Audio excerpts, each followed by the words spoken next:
This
up a little if I can. In this zone, there's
lots 1 and 2, but back when they built their homes, they were allowed to straddle property lines.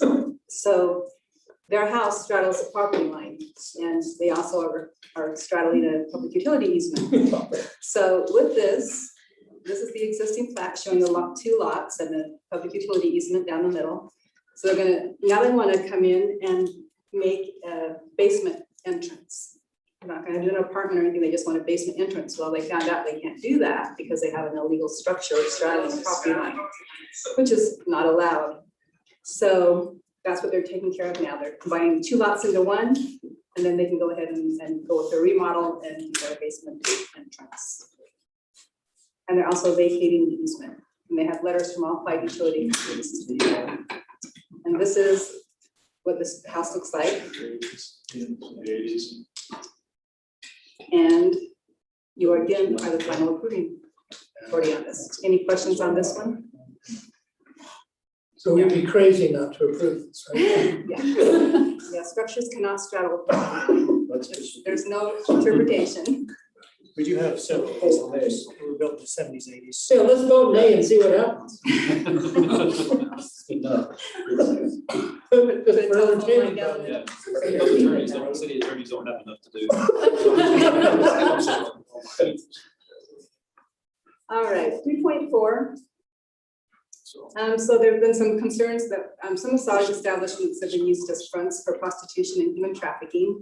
So this new ordinance will better ensure that the massage establishments are operating within state law, and it prevents prostitution and human trafficking in massage establishments, and will regulate the licensing and operation of the massage establishments. And then we're not going to go through this whole ordinance. You had it in your packet. Yeah. Do you have any questions on it? There was no black. Is this ordinance first? Totally new. Massage. The whole thing. Or ordinance, okay. Yeah. So, but it references state, There are state laws. yeah, There are state state laws. laws. So it is the licensing, is there already a state law? I was too lazy to look. Business licensing, you mean? Or- So business licensing is regulated, of course, by the city of Warren. Licensing of massage therapists and The apprentices. occupational licensing is what I would. Yes, DOPL regulates that. So So, we get business licensing, they get licensing of the profession. okay, so it's already, the So occupational that licensing act- is state level. Yeah, and that act is very comprehensive when it comes to licensure, enforcement, revocation of licensure for certain things. We are merely addressing the business license component of that here. And some prohibited acts as well. Right. Are the business licenses changing or staying the same? It's not a change in business license fee, just a change in requirements for the applicant. It's more stringent. And we actually have that for a number of other liability businesses too, like towing companies, sexually oriented businesses. They all have to do a little bit more legwork to get established than other businesses within the city. So part of the purpose was to get more enforcement teeth, right? To be able to, Yeah, so the police can yeah, do enforcement, shutting some of these businesses down. yeah. The biggest problem, of course, is that we have some of these massage work establishments. I keep saying parlors too. We're trying to move away from that. But these massage establishments will bring in young girls who, we don't know if they're licensed, we don't know who they are. Officers will go in undercover, there will be attempted sexual acts performed. And then these business owners will shuffle those girls out and bring in new girls, right? And so Chief Adams requested this ordinance to try to help his guys kind of crack down on that kind of conduct. Are there any parts of it that there's opposition to or businesses reaching out? Yet to hear People know. anything, but we'll see tonight if anyone shows up and then next week. But we haven't heard anything from any of the established businesses. I mean, we have so many reputable massage establishments here, so. And this final approving authority is the city council, so you'll make a recommendation on this one. Do we have any SOBs? Sexually oriented businesses? Yeah. Do we anymore? I don't know that we, I don't know that we do anymore. if we do, they're located on Geneva Road, which I don't think we do. Okay. The one thing we've avoided. In the very name. Got lots of vape shops. Got vape shop. Have people ask. All right, 3.5 is the Parks, Recreation Trails and Open Space Master Plan, and Lisa Benson from Landmark Design will do a presentation on that. Haven't heard from her? Well, she will do that presentation in regular meeting. So this is an update to the existing plan. Yeah. A few years ago. The rec center was completed, some other projects were completed. This kind of represents the completion of those and future goals. It's Can you not tell me, big. what is Heritage Park? That will be the water tank. That's at North South, Northwest? Correct. What's there now? It was Orchard. It's an orchard now, right? Yeah. Okay, so it can only be 4 feet above ground, 5 maximum. but it's gonna be 4? It's gonna be that grade. So as you drive down Fourth, you won't see it. It'll be landscape. I was- onto that. You didn't see it yet, have you? No, I was just confused, and part of it had dirt on it, part of it was 4 feet above ground. It'll be What does that mean? very- Well, the land, Isn't above grade. the grade goes like this. So the tank is flat, so it'll be like that. So on the south side, you'll be able to see the berm, Slope down. but on the street level on Fourth, going in front of the school, it'll look like a flat. Okay, so it's gonna be kind of a dirt hill over this. And there still is a low end and a high. end, So right? from Fourth South Street, as you're heading west, looking south, it'll look like a flat field.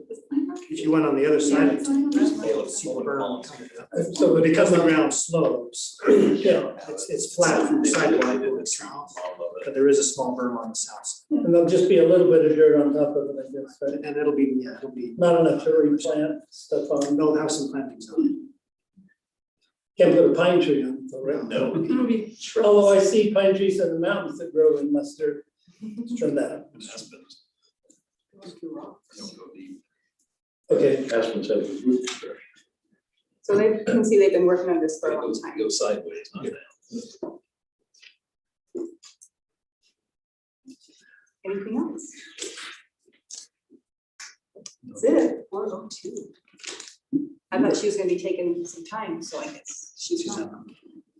She will be here. the most interesting thing in that document was at the very end, where this kid had a park proposal at the shooting range. At the back end of the appendix, hand drawn. And he asked the question, why did the police block that really cool trail? And I wondered that myself. I love that trail, which is now a fence. Do they do full-on tactical? I mean, they expanded the shooting range to this whole, They needed longer range I think shooting it's 'cause they shoot opportunities. so they need to go practice. They actually shoot over that. They in do. that area. Have you ever been up there? Oh, yeah, I hiked there Yeah, all the time. okay, so there's the short range shooting that's right up against the hill, Yeah. right? But then if you go up on the hill and cut back, there's another platform little shooting range strike right there, structure so up they there. shoot across. Which range is this? The shooting range where they start set Timpanogos on fire, The police. that's range? shooting, yeah, the Yeah. police range. So, yeah. Well, they did it in some years. Yeah, the Mount Timpanogos Memorial burn. That happens about every 30 years. There was a control burn. Yeah, it's just, they put it out. And where's the proposed Bonneville Shoreline Trail Access Park? It'll, Matt, you wanna give us a little? Proposed, there's an existing trail access at near Novell, Word Perfect, it's not Novell, Word Perfect campus up the hill there, that one already exists. We're speaking of. Just south of the gun range, so right around that same area. Okay. So it exists, we are looking at some grant funding to possibly upgrade it. And also increase the trail connection between that existing trailhead to. So are you talking about the shooting range parking lot? Yes. That way? Just south of that, yes, or west of that, sorry. With the trail. Oh, where it drops down, That's the Bonneville shoreline. yeah, people park horse trailers there and stuff. That's it. it's So an taking that existing trailhead. connection down to down to Eighth, and then ultimately down It's to not the lake. working, is it? Okay, We're gonna pull up the water tank video, Ross, so you can see it. We're just trying to- Right now, they're on Eighth North, on certain sections, there's a 10-foot wide multi-use channel. We're gonna extend that all the way. Finish the connections between. Yeah, I'm thinking 10 times. yeah, the grant we're going for right now, we're applying to upgrade the connection between that trailhead and the Burrock Canal trailhead, so we have a continuous marked and delineated path between the two trails. Different type of users, but they'll connect, have some cross traffic. Can I walk my leopard up there? Sure. You have a leopard? As long as it's on the leash. it's pretty. That's protected for the users, right? Yes. See that video of that guy at Rock Canyon? Yes, I did. He was actually at Slate Canyon. Oh, that's All right, there you go, Ross.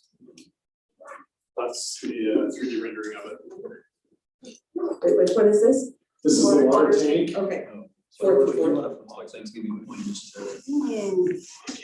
Okay, so just to give you guys kind of a sense of direction, Yeah. right behind us here is the 4 South Northwest intersection. This is the school, so you're kind of looking in the southwest direction. This fence is here because this area is still Farley.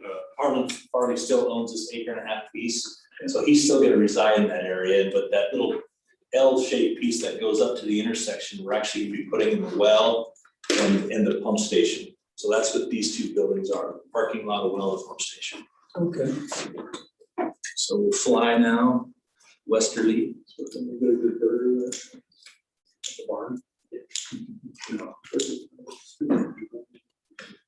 That's all pump station on the right? Yep. Wow, that's a lot of pump station. They'll have a restroom in the west end of it for the park. Okay. And then the cabin that they found up on North State Street will probably be put here. Yay.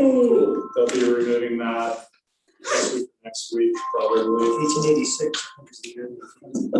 That's so cool. So now you're heading west, I mean south right now. Due south. Is that the tank on the right? Yeah, tanks on the right. That fence will not be there. And the cabin will probably go right in the spot where the Rogers put Okay. kids. And there won't be a fence around the tank? I'm gonna pause that real quick. No. Just around the valley that comes up out of it. So there's not gonna be a fence. To Ryan's point, the hatches that are gonna be there to access the tank, the vents will be secured. There's not a lot of plantings on top of this, because even though a couple feet below the surface is gonna be your concrete roof, your deck is similar to a home. So you really don't want a lot of water on top of there. Yeah. There's gonna be some plantings, more of your drought tolerant type plantings, but it's not gonna be a full-on usable, programmable piece of landscape at this point. It's gonna be more of your rock mulches and something around the periphery. With a few trails on top that you can kind of walk around in. So you do any drip irrigation in there? They will have to do irrigation to establish the plants and then they'll turn the water off at that point. What is That's the just on south, top of the tank. what is the southwest part? Looks like we're going. You're heading there right now. The southwest part of this, or? Oh, the southwest park, it mentioned in the. Oh. plan. That is to be determined. We have to find land. So you don't know where that's gonna be yet? Correct. Okay. And how come we can't advertise with banners on State Street when Provo advertises with banners on their State Street? What do you mean banners? You know, Across the road. like some big thing at the auditorium, you have a banner that goes from light pole to light pole, and tonight, We should. but it said in there that you don't let us do it. Provo, I think Provo on Center Street and then Fifth. Well, this is on State Street, this is No, about it's on State Fifth Street. North on State Street. Isn't it on, yeah, it's on the university. Oh, maybe it's on University. They have their own space, they use university. But I think the difference is Provo City Power manages those poles. And instead of Rocky Mountain Power. Imagine if we asked, I don't know, maybe. We should advertise better. What do you want for to this do? thing. I mean, this is amazing. So you having a party at your house or? That's the first banner, we're in here. Party is awesome. So to give you an update on Hillcrest Park, we're actually going to start using Hillcrest School in January for basketball for junior jazz. So we're gonna use the gym that we would be keeping. We'll use that for 3 months for programming. And in the meantime, the contracts are currently at the architect's office, waiting for them to kick them back to us from their attorneys. And as soon as we get contracts signed, we can have our kickoff design meeting, get the ball rolling on that. No pun intended. Thank you. Yeah, that's a nice big park. That's right. It'll be nice. Sam, you wanna give an update on the wells? Yes. We've got some wells in the works. Yeah, Or you want me to? you can. Talk to him? We're just in the process of hiring Hanson Allen and Luce. There's gonna be a well, like I said, at the Heritage Park. That well is essentially gonna be there to fill that tank. So that's the first well that's gonna be moving forward with. And then the second well is well number 1. If you're not aware, we have a well that's up by the church on 8 East and about 1450 South. Yes. It's underground, and we're actually gonna take that well and move it over to Hillcrest Park. And it'll have an above ground structure, it'll be a little bit easier to access, so. Those are 2 wells that we have that are currently moving forward. A third, at some point when deemed necessary, we haven't really decided when that will be. There'll be another one around the 16th North, 400 West area. Is that our last well, right? It should be, yeah. The interesting thing though is with this last year, with the drought situation and growth, I mean, our water consumption hasn't been as high. It's actually quite interesting with the drought and everything going on. And it's kind of a fine line, right, for a city. As much as, yes, we will support the governor, and yes, you need to, slow down the flow. That flow is what helps fund projects and public works as enterprise fund, right? So it's kind of a balancing act to where. I have a feeling that's why I didn't get yelled at by anybody. Yeah, because we'd like you to keep that meter turning, right? It's just like the power company. They want that thing to turn. Yeah, So. right. So, yeah, it's gonna be interesting because, a few years ago in our master plan, the state came through, they went through and they're auditing and said, hey, because of your growth, because of consumption, and this is what we use for our average daily projections, you need to have so much storage, you need to have, so much supply. Well, they're starting to realize that that's really conservative and we're not really using that much. So you could see some of those numbers come down. So the well that we've looked at having up in the northeast part of Orem may be for a while. It might be until we have a lot more growth. This tank, initially, we were deficient now of 10 million gallons, and we will be because right now, currently, we share some of the storage up at the tanks above the cemetery. As the rest of the valley has grown, Central Utah has to commit that water to those agencies as well. So where we used to be able to use some of that storage, now we can. So that's why we need the 10 million gallons now. But we were also slated to probably put in another 10 million gallon tank within 15 to 20 years. Well, with the way water is being consumed now, and if that's going to be more of a permanent habit or usage, we may not have to build another tank. So it's kind of an interesting thing with how the drought's going. Our lack of snow so far in December and November, we could see our water usage change, and then we wouldn't have to be required to have as much either. So these wells are all on the Orem bench, right? Yes, for us. Yeah. What's the water table doing over the last 10, 20 years? I don't know. I would imagine it because it's not just Orem that's in that aquifer. Provo's in the same one as well. Central Utah off the bench here in Vineyard, they're down below that aquifer. They're in another one that's even deeper. So I would think that these years that we're having where we're not getting as much snowpack, I think that's going to have a huge impact on those aquifers. Provo is pretty adamant right now. They're pretty aggressive at trying to develop an aquifer recharge system. They have plans to try and put in some sort of a treatment plant around where the LDS film studio is, that's kind of down at the tail end of the Carterville area. And then essentially treat the water, how do I want to say this? So they won't be taking raw water, they'll be taking treated water. They'll retreat it so it's more like raw water. And then their plan is to pump it up to Rock Canyon and then inject it into the ground and start recharging aquifers. Which is So- what they're doing down in Vintage, I think. Yeah, so they have some sort of a system there. It's kind of a surface type recharge system. Very well. It's an interesting concept because as I've talked about it, it seems like if you're gonna try and recharge the aquifer, you need to get a longer shaft that's closer to it. The hard part is trying to guarantee that your recharge water is gonna be pure. That's not gonna be contaminated or polluted, because that's the last thing you wanna do is Yeah, drill. right, wreck your whole life. Yeah, if your aquifer is down 600 feet and you do an aquifer recharge point of 400 feet, you gotta make sure that that water going in is gonna be nice and clean and clear. You're not gonna get into that complete aquifer and contaminate it. So it's kind of a new concept, and I know it's taking the state a while to kind of take, to grasp it and just see, what are the assurances that you can make sure this water will always be contaminant free. How deep are the wells that we have now? Some of them around 700 feet deep. Really? Yeah. 700 feet. Is that below Utah Lake?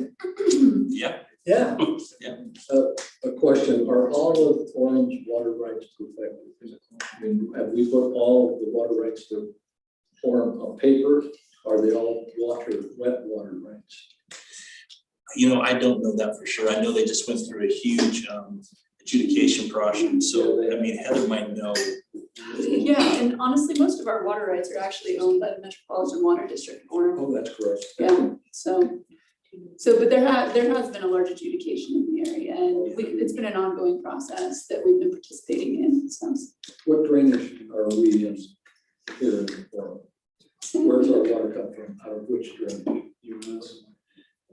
A lot of our water, Because I mean, we have the upper Colorado drainage basin that comes out of Sunken Gorge.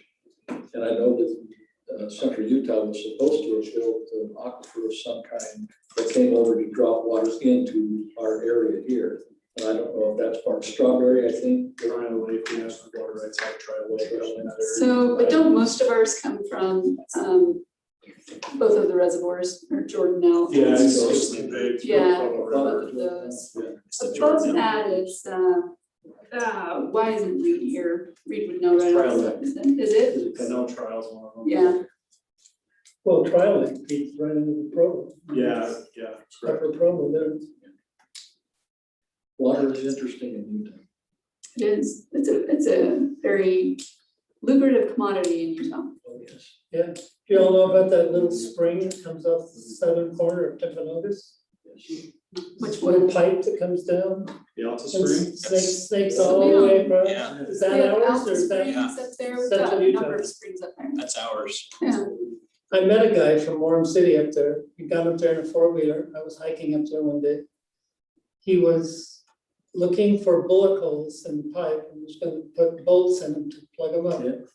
I guess that's a regular activity to go find people who've shot holes in the pipe and plug them up with bolts. Yeah, a few years ago, we had a large project and we replaced the main line because there's a brown, we call it the brown door, which is where that all comes into kind of a confluence that's collected. And then from that point along the bench there, we replaced that. There was a exposed concrete pipe that we had replaced with high density polyethylene. We had it fused together and it was installed. And that was probably the funnest project because we could get away from the city and go up there and check some things out. How does that water get to Orem? It doesn't go through. Gravity.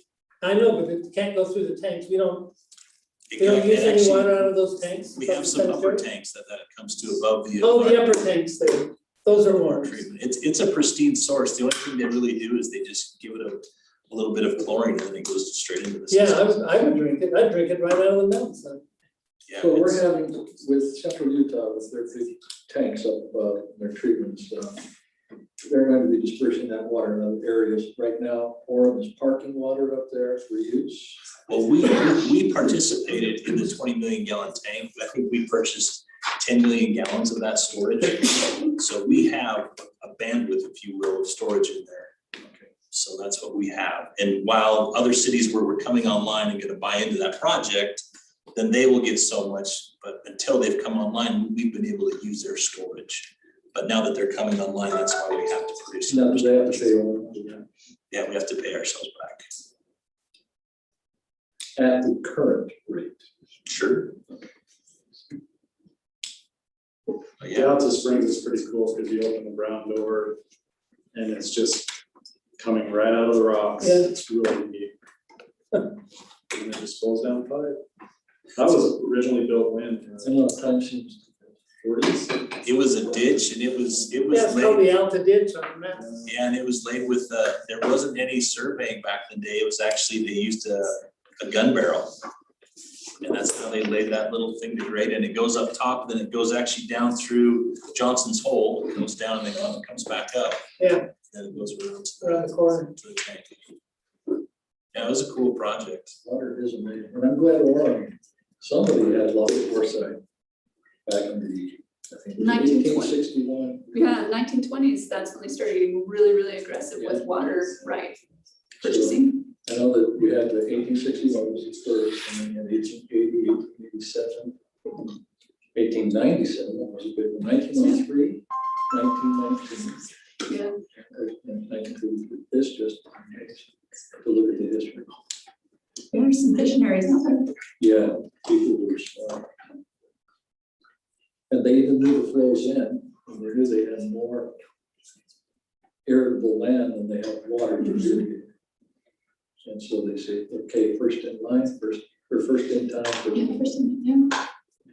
Put it to beneficial use. That's correct. It's beneficial use to fold the beach. Yeah. I like He likes this water lot. So if anybody wants to get their salad after, make sure you put it in the fridge, because anything left on the counter will be gone. Oh, thanks, Cheryl.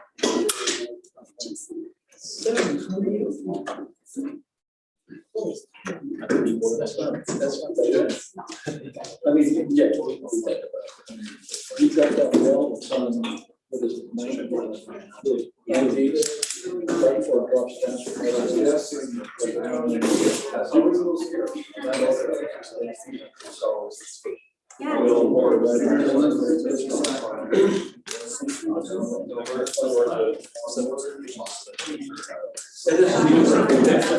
Usually they're about 250. No.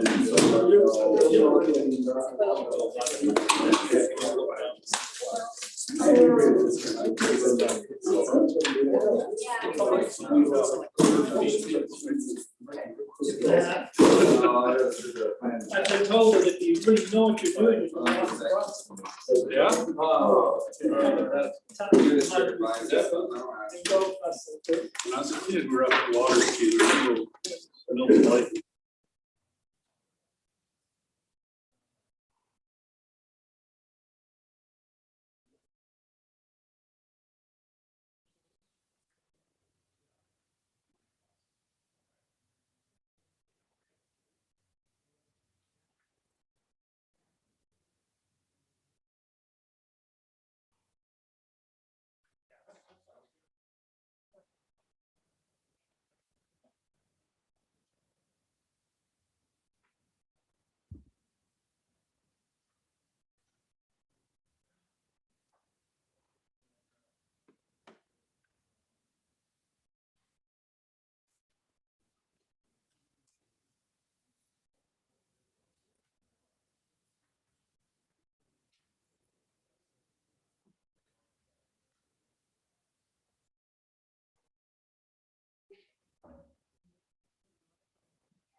testing.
What happened to the giant clock? Oh, it broke? Oh, my God. Oh, sweet. Ooh. We ready? We'd like to welcome everybody to tonight's Orem City Planning Commission. It is December 8th, 2021. And I've gone ahead and asked myself to do the invocation for tonight's Planning Commission meeting.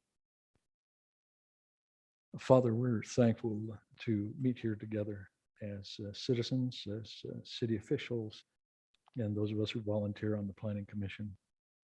We're grateful for opportunities that we have to look at these items coming before the city of Orem. And we pray that during the public hearing portion of any of these items tonight, that there will be a good spirit about what we do and that we will make those decisions that are best for the city. And we say this in the name of Jesus Christ. Amen. We would like to welcome Jim Condi, who's here. This is his first time, newest member of the Orem City Planning Commission. And all of you who are here for any one of these items that we'll be discussing.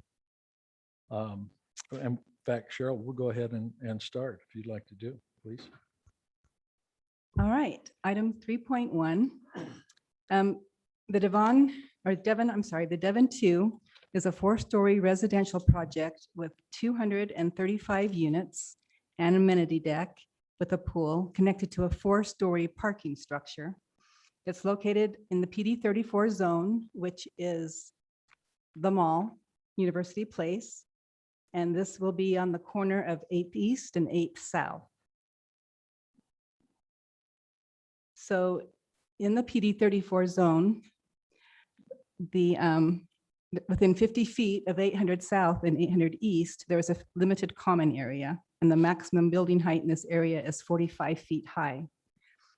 So the entire structure is only 45 feet high, so they don't have to do any stepping back once they get past that 50-foot mark. But they do have to meet the 20-foot setback requirement, which they do. And this is from the ordinance showing where the limited common area is. It's the red hatched mark. So it does encroach somewhat into this new lot. These are the existing plats that will be vacated, or certain lots will be vacated and or amended. And this is the new plat showing lot 19A.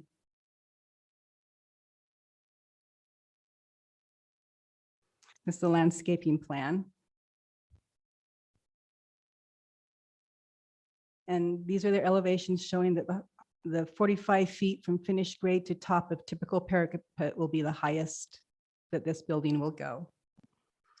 This project also requires 353 parking stalls based on a 1.5 parking stalls per unit, but they are providing 419 parking stalls, which is 1.78. So they are over parking if you go based by the ordinance of the PD 34 zone.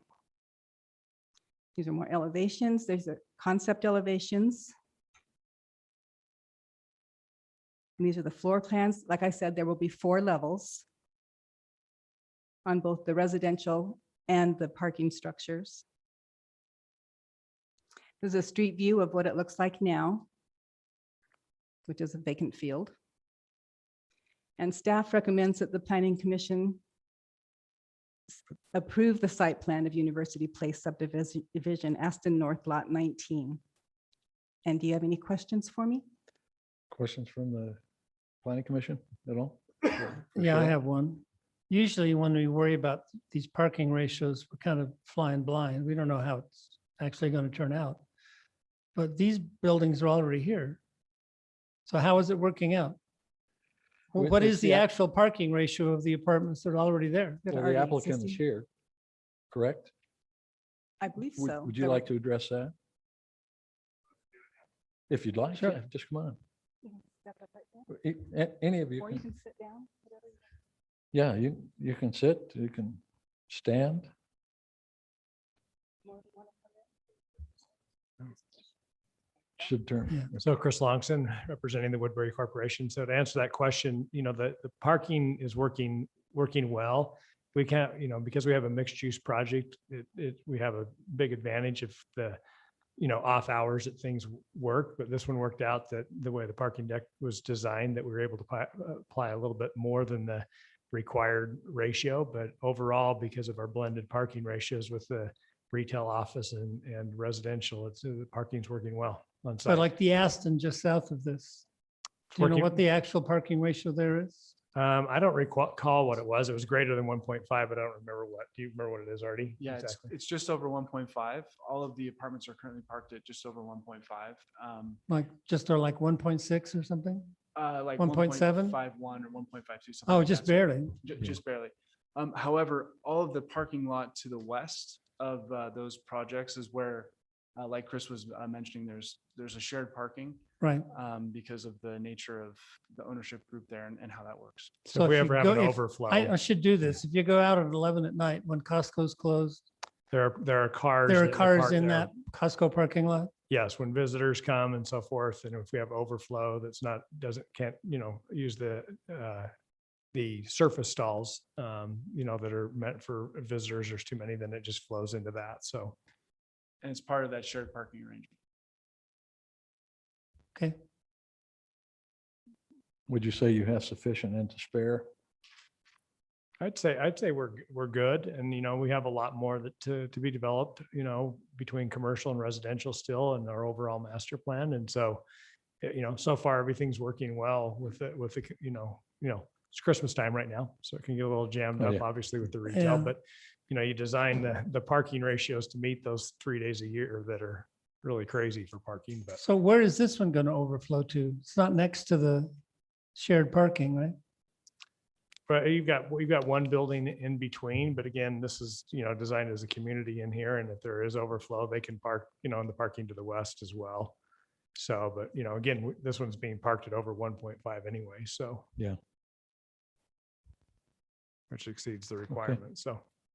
Yeah, it well exceeds the requirement that you process this under. People aren't going to park in the neighborhood to the east, are they?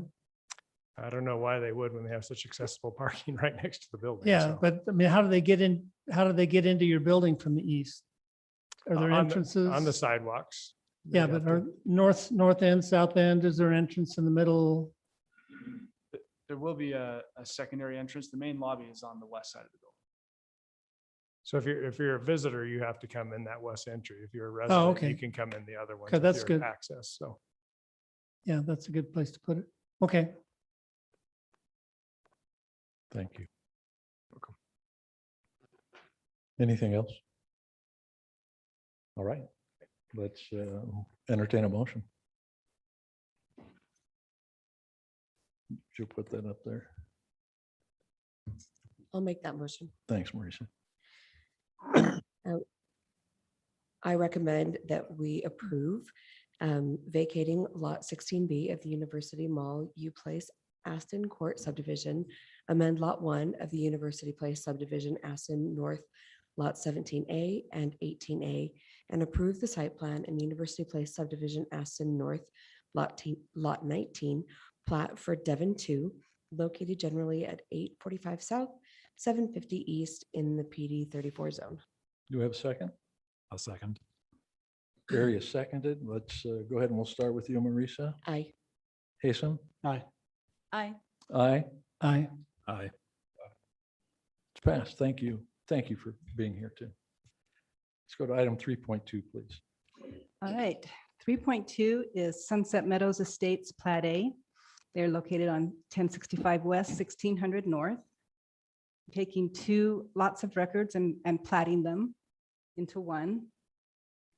I'm sorry, not into one, into two platted lots. Right. This is showing the preliminary plat and the final plat. And if you notice, UDOT is widening 1600 North in the future, and they would not grant access to lot 1 from 1600 North. So the applicant is going to provide access to lot 1 by going through lot 2, which UDOT did not have a problem with, and they approved that. Also, they have an illegal structure on a lot, so they will have to demolish that garage or shed. This is showing a street view of what it looks like now. And staff recommends the Planning Commission approve the preliminary plat of Sunset Meadows Estates Plat A. Okay. We have any questions for? None? Then somebody offer the motion, please. I'll move to approve the preliminary plat of Sunset Meadows Estates Plat A, located generally at 1065 West, 1600 North in the R8 zone. Second. Ross is seconded. And Jim, how do you vote? Aye. Aye. Aye. Aye. Aye. Aye. Okay. Item 3.3, please. Item 3.3 is Armand James Plat N, located at 396 West, 1060 South in the R8 zone. This is a situation where in the past, the ordinance allowed homes to be built over property lines. That is no longer the case. When the applicant came in for a building permit to remodel and make a basement entrance, they found out that they were straddling a property line and that their new permit application would be denied. So this is the existing plat showing the two lots. This is the proposed plat showing that they're combining the two into one. Mhm. They are also vacating the easement that ran down between these two lots and through the middle of the house. This is a street view. And staff recommends that the Planning Commission vacate lots 1 and 2 of Armand James Plat H and approve Armand James Plat N. Did you have any questions? Questions? All right, is the applicant here?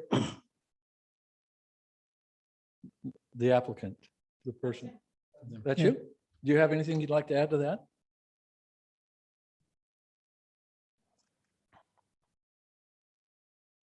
Brother Parrish? I don't know that I have anything to add to it, but I've been studying the original paperwork. The home was built, beautiful home you just saw was built in That's nice. 1980.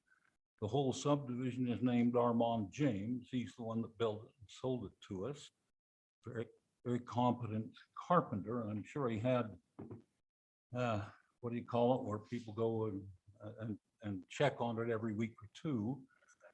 So I'm sure that everybody knew it was straddling the property line, and that was not an issue. And we found out that, I guess in the initial work on the deed, it says that they recognized that, but then it was, they had to meet the needs of Utah County records, and they found that the easements and so on were there, and that there was no fee. They checked with Orem City for any fees. They found there wasn't any, which tells me they did everything they felt they needed to do in 1980.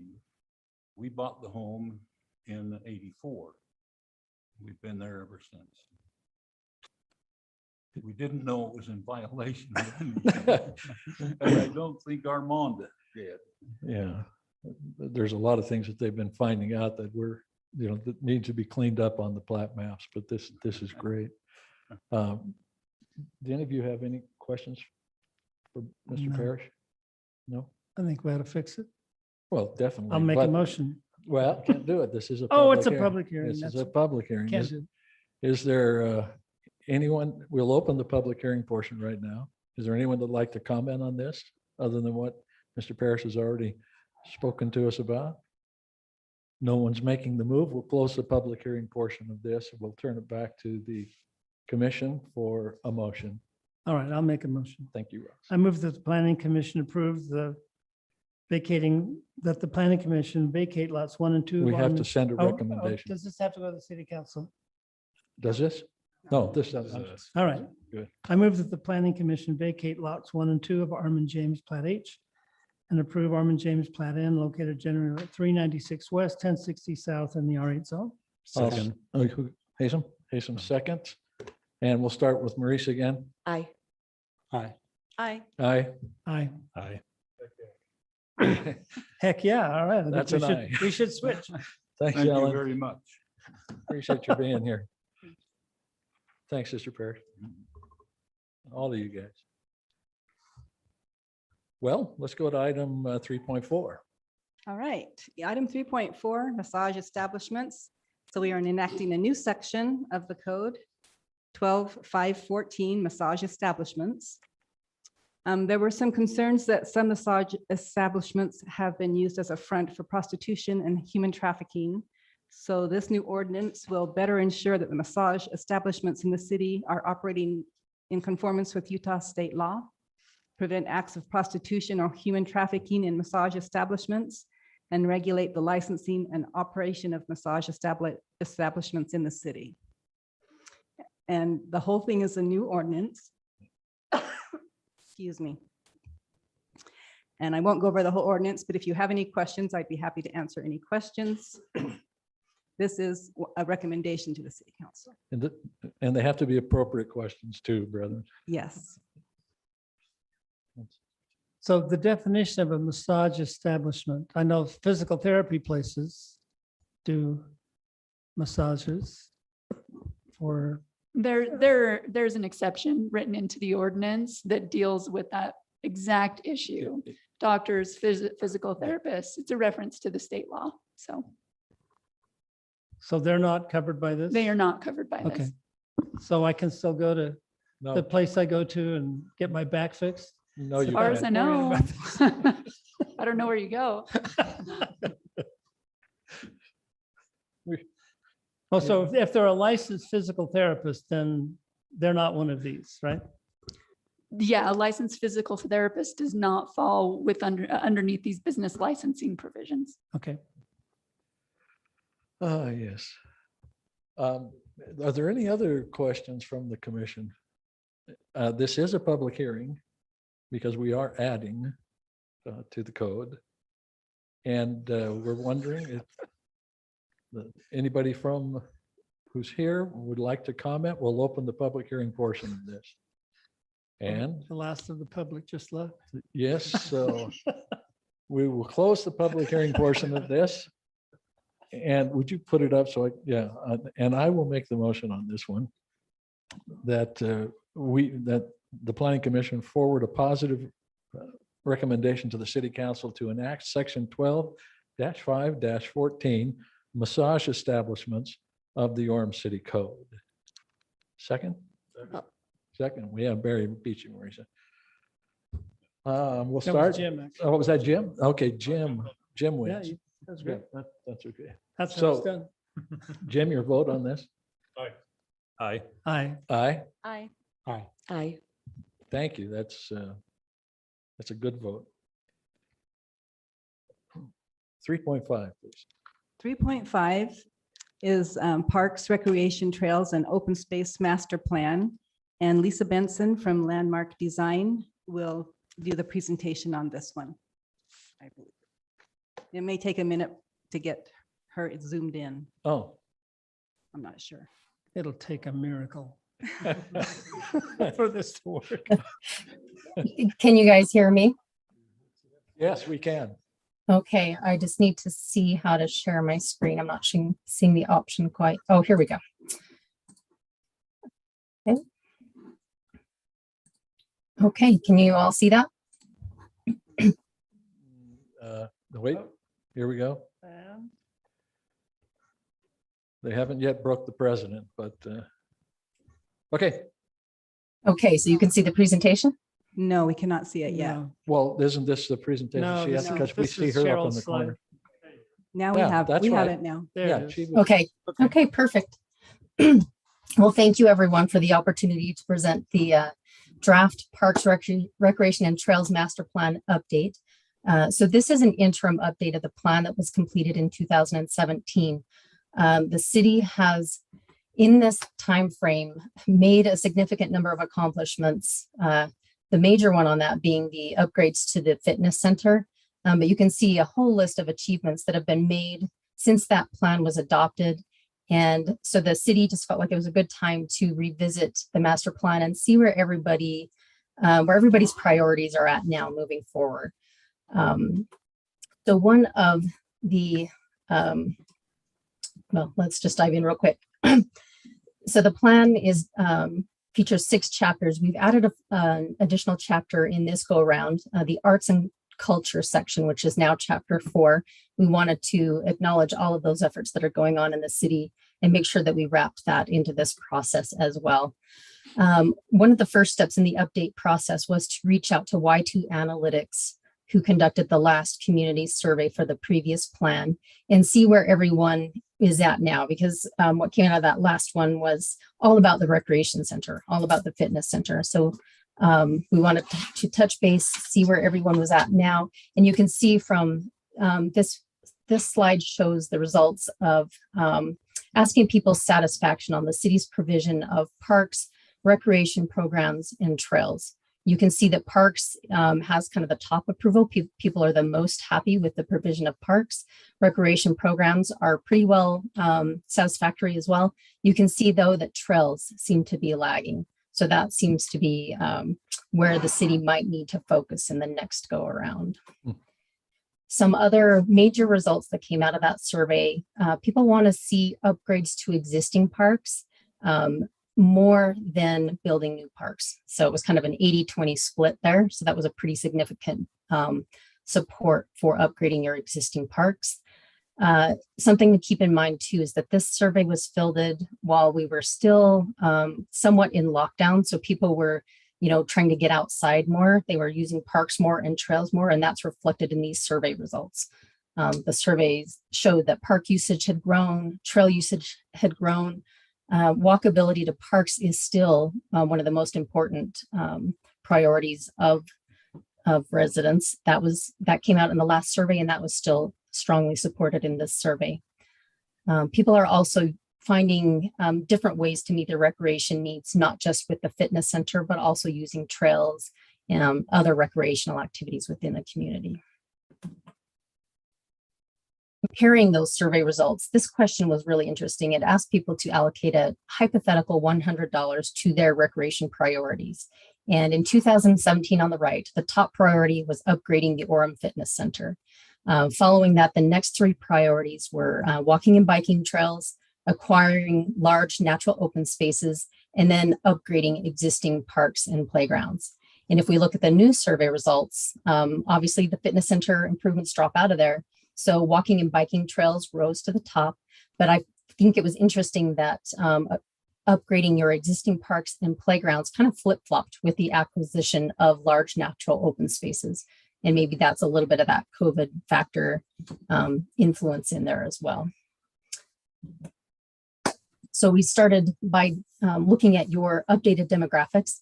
Your population data came out of the 2020 census at just over 98,000 residents, and you're expected to grow to over 127,000 by 2050.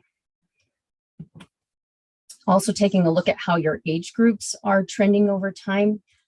This breaks down age groups between 2000, 2010, and 2019. The under 20 age group is shown in blue, and you can see here that that's actually decreasing as a proportion of your population. The 20 to 40 age group in yellow is increasing. The 40 to 60 age group is kind of holding steady. And then the over 60 age group is also increasing. So this just points to the idea that you have a lot of different needs to meet in the community, a lot of different age groups to factor into when you're making your planning decisions.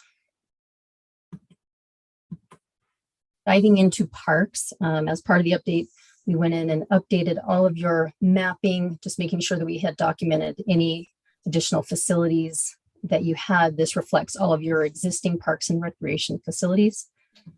We also updated the inventory, looking at all of the individual amenities within each park. As part of this update, we broke out your park categories. In the previous plan, regional and community parks were combined. And then you also have neighborhood and mini parks. In this plan, we wanted to kind of give you a little more detail, a better look at how those regional and community parks help meet needs in different ways. So we've broken those two park types out. And one of the first analyses that we do is looking at your level of service. This is a ratio of your parks per 1,000 residents. So it gives us a sense of how many park acres you're providing, per 1,000 people and how that trends over time. So we add in the acreage for all of those mini parks, neighborhood, community, and regional parks. And then we're also this time adding in the parks in partnership. So these are facilities where you've partnered with either the school district or with other public or private entities to maybe help fund a facility, or you contribute maintenance of a facility. And we just wanted to acknowledge that effort and that contribution to the city, so that acreage is also factored into this level of service.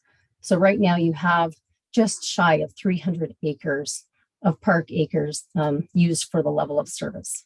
So when we take that and divide that by your current population and multiply that by 1,000, right now Orem has 3.05 acres per 1,000 people. Looking at level of service is one way to kind of gauge how you're doing. We also look at the distribution of parks. As it came out of the survey, walkability to parks is really important to residents. So this analysis looks at walking distance to many neighborhood parks. And then it also looks at community and regional parks typically have larger and more amenities. So people are typically willing to drive to those. So those have a little bit larger service area of 1 mile and 2 miles respectively. And this just shows that most of the city is actually pretty well covered within reach of either walking or driving distance to a park. We did take a look at what if everything was just had a half-mile walking distance, and then we factored in schools, which often have the play fields with them, or other community facilities like parks in adjacent communities, and any other unique facilities that might help meet community need. And you can see that a couple of gap areas pop out on along 8th South, and then primarily in the southwest corner of the city here across I-15. So looking into the future, we added in some of the parkland that the city already owns and plans to develop. So we have the expanded Hillcrest Park here, Heritage Park, Southwest Park, which the city owns kind of in the southwestern corner of the city. And then there's some expansion at Lakeside Sports Park. And we're also proposing one small neighborhood park, a minimum of 3 acres here in the southwest corner of the city to help meet that gap. And so you can see that just helps fill things in a little better and meet needs in the future. So when we carry looking out into the future, your level of service, the city is generally well satisfied. You know, the community is well satisfied with your provision of 3.05 acres per 1,000 people. But the plan recommends a level of 2.8 acres per 1,000 in the future, recognizing that, you know, we kind of took out those parks in partnership, realizing that what we're trying to do is target what you as a city need to acquire. And then also recognizing that you will be focusing on other priorities in the future, also trying to focus on trails and maybe other less traditional ways to meet park and recreation needs. And one thing to keep in mind too is that in general, as cities mature, your level of service declines naturally. So it's not too alarming if you see this number drop a little bit, but just know that this is definitely something to still try to aim for. So looking at 2030, if we take this 2.8 acres per 1,000 and multiply that out, the city will need a total of 295.5 acres. Right now you have 299.2 acres, meaning you have a 3.7 acre surplus in 2030. So you don't need to acquire any additional parkland during that time to meet park needs. But things get a little more serious at 2050.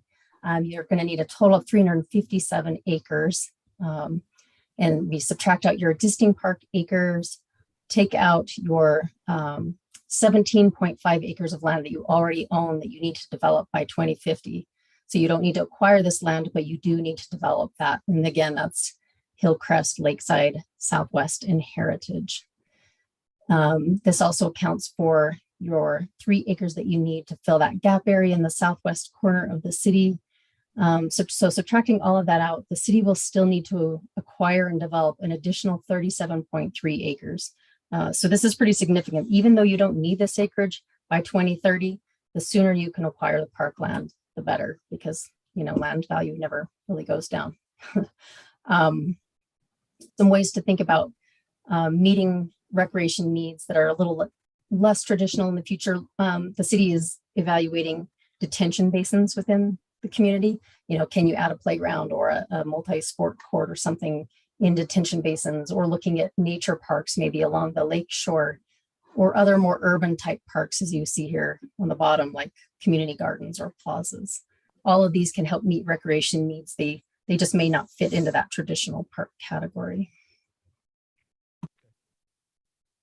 Plan establishes standards for all of the park types. And this go around, it adds in a few additional recommendations like lighted amenities, using low impact development practices, making sure that parks are connected to trails where possible, and also co-locating with schools whenever possible. And again, these are all kind of where feasible and appropriate.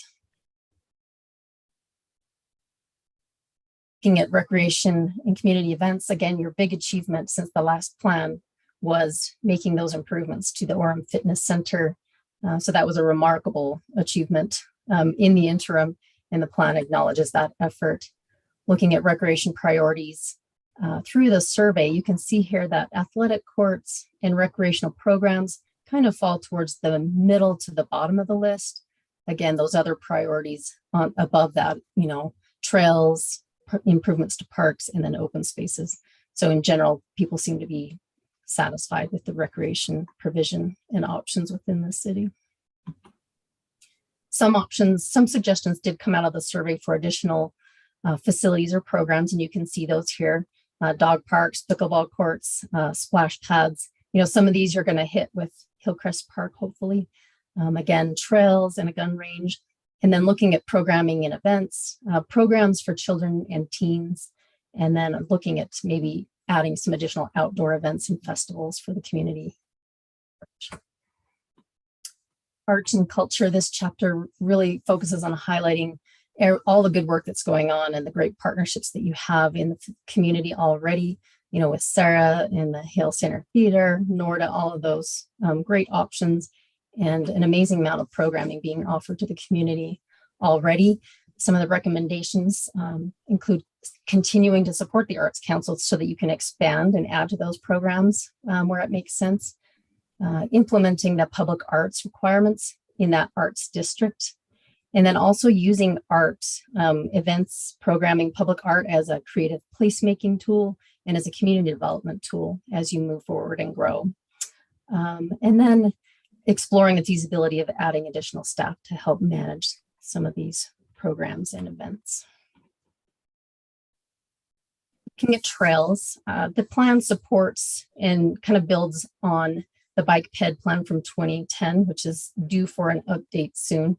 It does recommend a few additional updates on the trails master plan, but again, it's highly based on that 2010 bike ped plan. The survey indicates, of course, that trails are one of the top priorities of residents, and you can see trails themselves top the list. Trailhead parks fall towards the bottom. So it's not access, it's just pure trail mileage that people want to see. They want to be able to get out and have those connections and get out in the city. This map shows your existing trail system, and the yellow dots are kind of hotspots that came out of that bike ped plan, kind of difficult crossings or intersection improvements that are needed. And this map shows your proposed system. This includes that rim-to-rim trail system that the city is talking about, connecting the foothills and the mountains to the lake. And you can see the regional trail spine is shown in red here. These are your proposed regional trails. And then the purple indicate other multi-use trails. And then the blue and the green indicate your on-street bike facilities that are also provide that other layer of support to this system.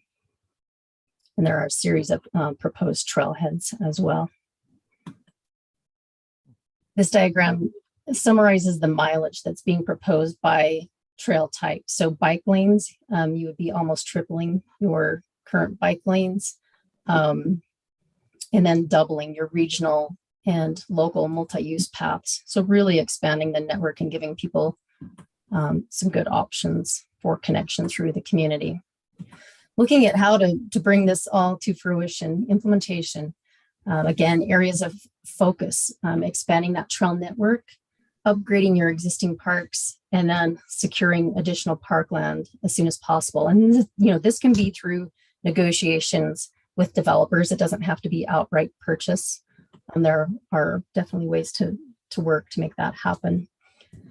As part of this chapter, we look at individual amenities within parks and look at how many you have per population and how many you need based on kind of National Recreation Parks Association standards, and then just discussions with city staff and in the community. And so right now it shows you're a little short of basketball courts. The city's approach in the future is to install multi-sport courts instead of one sport specific courts. And then also pickleball courts, a deficit of those, and then sand volleyball courts, kind of a small deficit. The approach for sand volleyball courts is, rather than adding 3, it would be to upgrade the existing court you have to a tournament quality facility. And then, as I mentioned, adding those multi-sport courts in the future instead of just basketball courts. So looking at costs, the total to make those improvements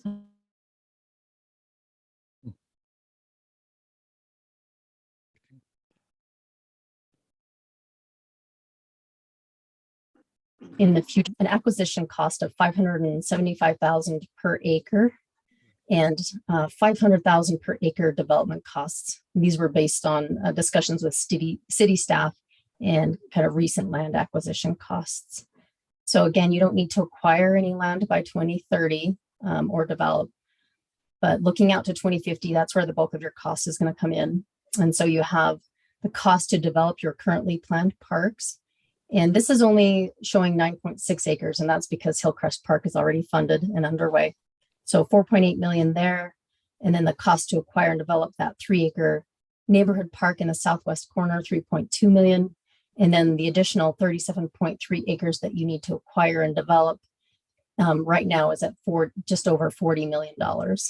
So you have a total here of $48.4 million. And keep in mind, this is kind of today's dollars and today's estimated land costs, which will keep increasing. Looking at trails, the costs for regional trails, your local multi-use trails, adding some lighting and safety improvements to some of those trails, in making improvements at the hot spots, and then providing some new trailheads and access points. That comes up to about 18.8 million.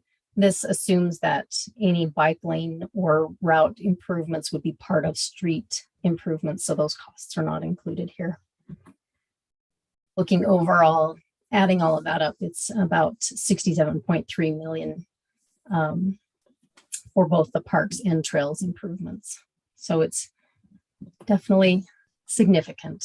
The plan also includes a capital replacement needs summary for the next 5 years, I believe, out to 2027. So those costs are included here. And these are minor improvements like replacing sprinkler systems or replacing paving, that sort of thing that you need to do to keep from falling into a deferred maintenance pattern. And the plan wraps up with an action plan. So it takes all of these recommended capital improvements and policy improvements or implementation measures and then places them over a time frame and kind of puts the dollar amount to that. So you can see when you need to be targeting different improvements and how to start chipping away at this. So that is kind of a synopsis of the draft plan update and where we're at.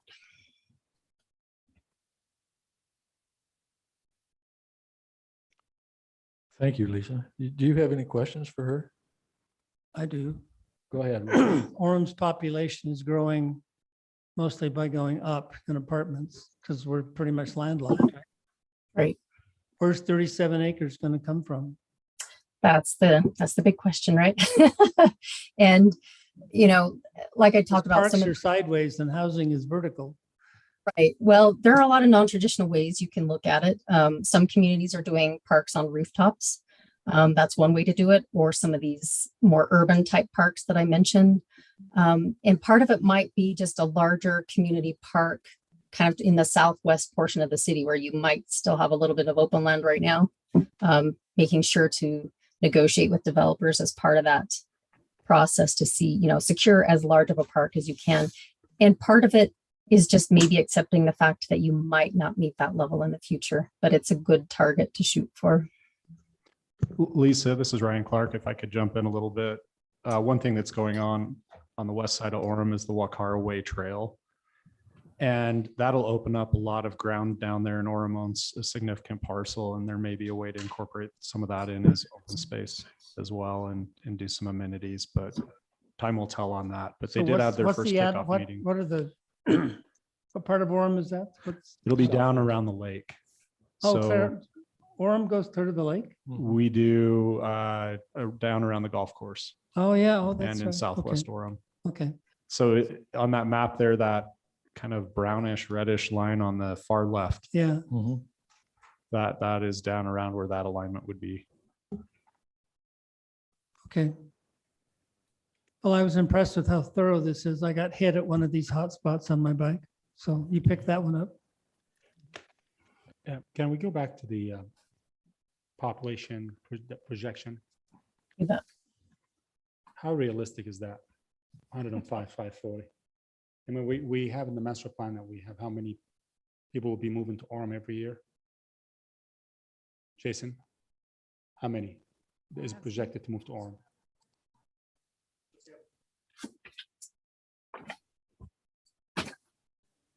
2 to 3% a year is the average.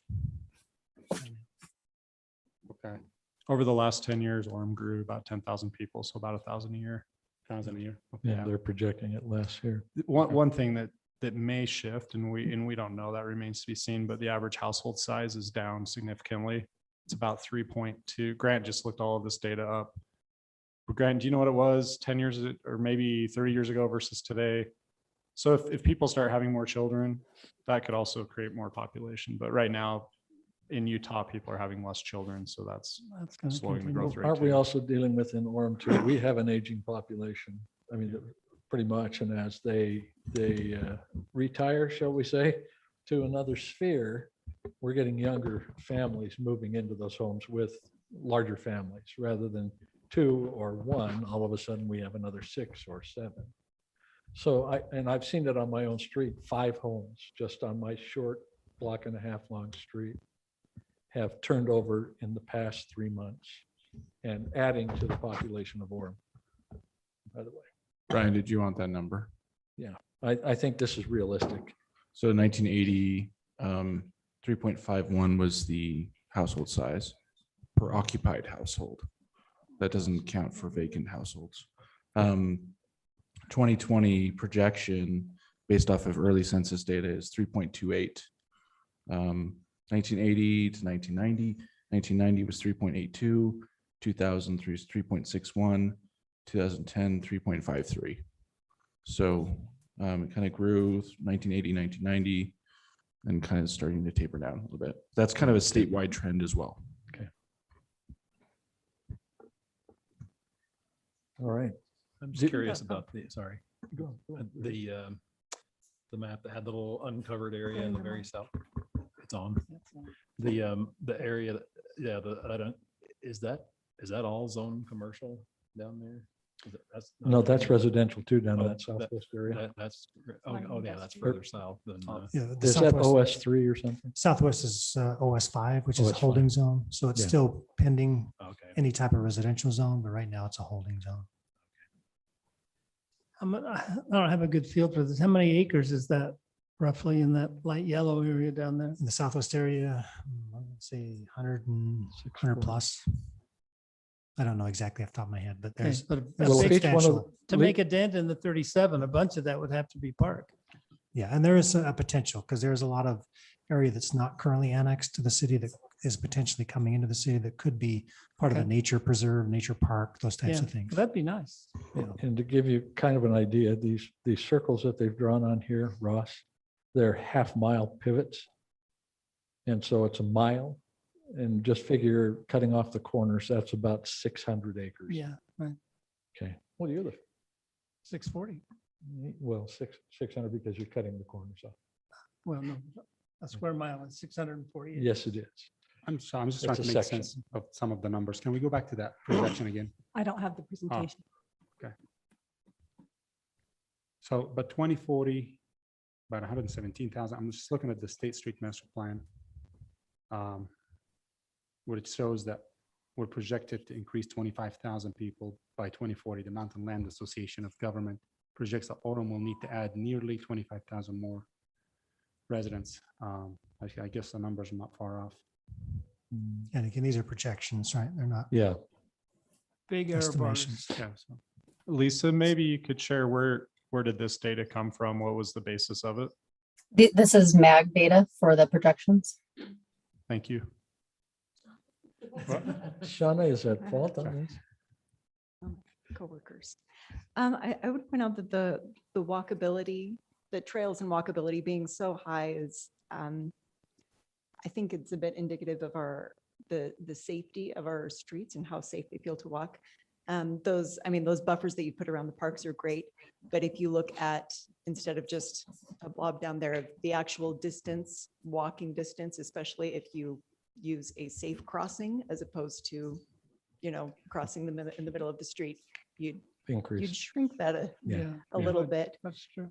Also, I know that it feels like we've gone backwards in bike lanes a little bit, because as the streets are maintained, those bike lanes are not always striped at the same time, and the bike lane symbols are not put in Maybe it would be helpful for Sam if, I know that they contract out some of the restriping, but to include all of those bike lanes so that they're automatically always kept up instead of, I think Farm City, it's not something they do all the time with maintenance, so it lags behind a little bit on occasion.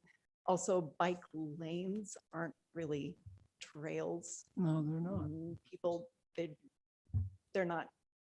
It takes a certain amount of will and higher risk tolerance to ride in bike lanes. So I think the concepts of bike boulevards are great, and I've seen them on the plan. I don't see any actually in the city.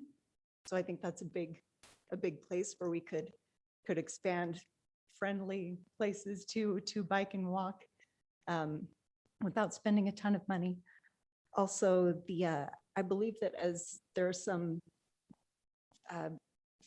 bonuses or whatever for the State Street Master Plan for people that build public amenities and as part of their development. I saw the little urban parks picture there and thought that would fit in perfectly if you just had, you know, a quarter, a third of an acre that was open to the public, but in a pretty private facility. Is that something that we've considered as kind of those parks in partnership? I'll let, maybe Jason can answer to that question. I'm not sure if that's been accounted for in this study.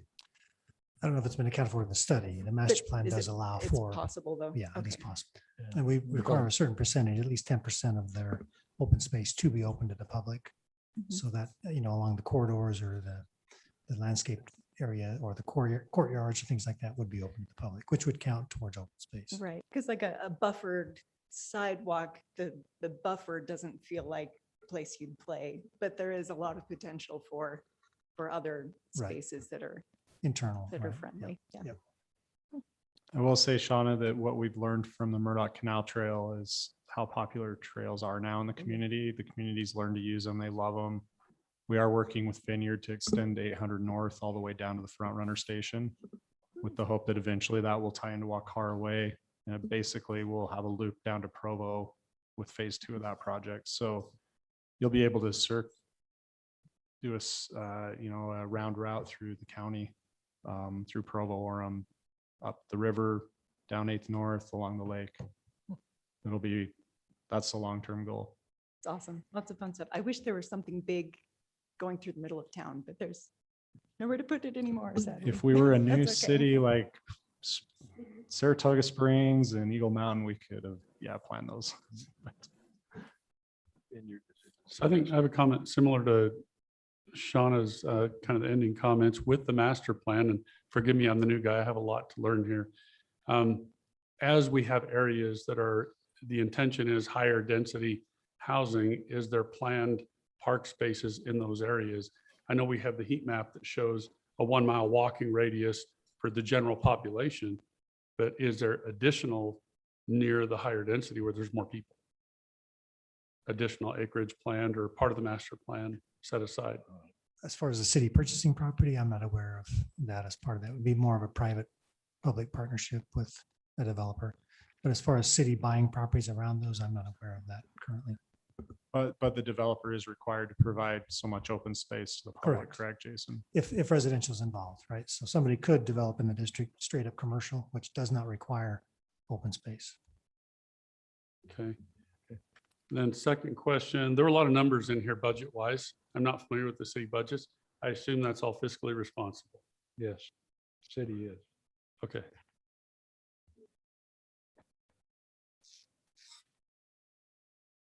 Okay. Lisa, thank you again. And we're going to open it up because it is a public hearing. And we'll open the public portion and we would invite anybody who is here to step to the podium. You'll be given 3 minutes to state your piece. And you may do so now.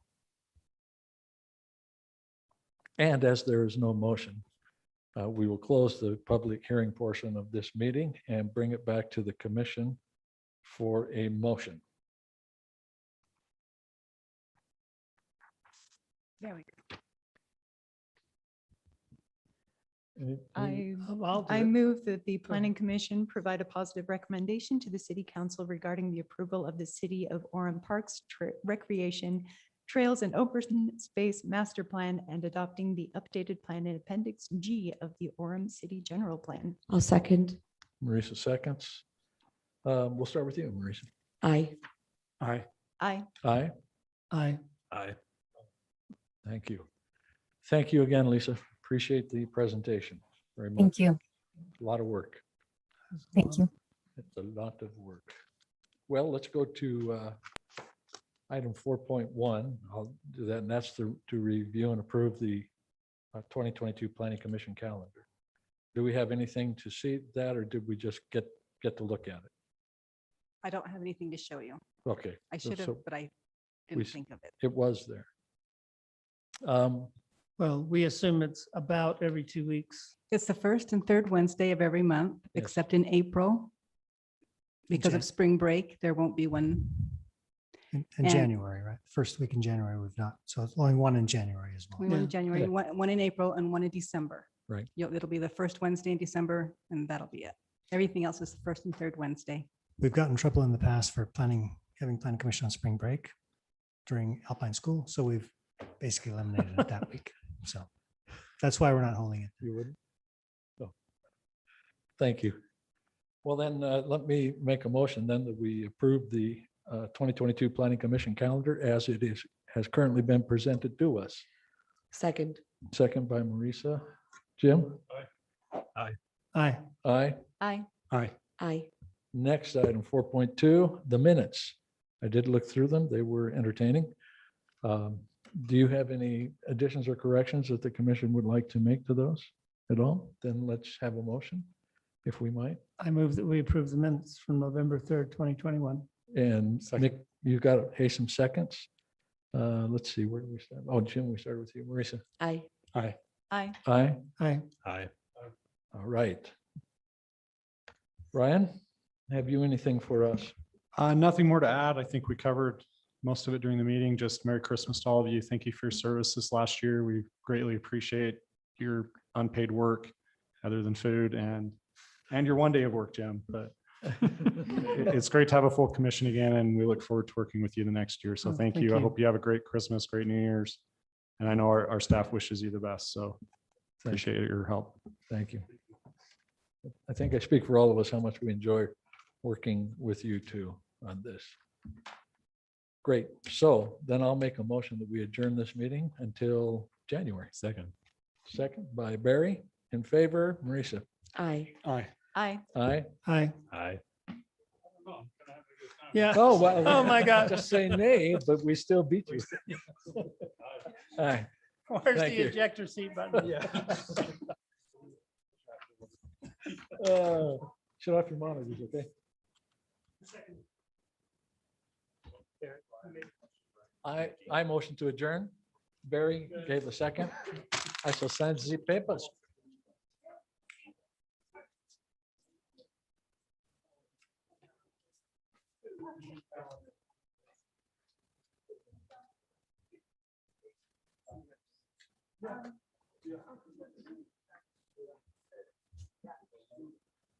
Merry Christmas.